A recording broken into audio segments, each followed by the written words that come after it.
Bugungi konferensiyaga men Qrimdan keldim. Jadid harakatini boshlagan Ismoil Gasprinskiyning yurtidan va u birinchi jadid maktabini ochgan Bog'chasaroydan.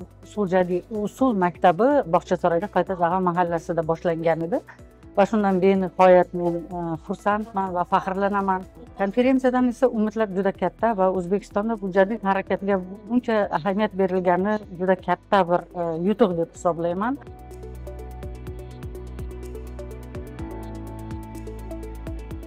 Benim konum İsmail Gaspirali'nin Kadınlar başlıklı yazısı olmuştu. O yazıda İsmail Gaspirali sadece Doğu değil, aynı zamanda Batı'daki fikirleri de birleştirerek kadın konumunu, yani toplumdaki konumunu üzerine ilerici bir fikirleri ortaya koymuş. O yüzden sanırım İsmail Gaspirali'nin kadın konusundaki görüşleri sadece o döneme ait değil, aynı zamanda günümüze de etkisini kaybetmemiştir.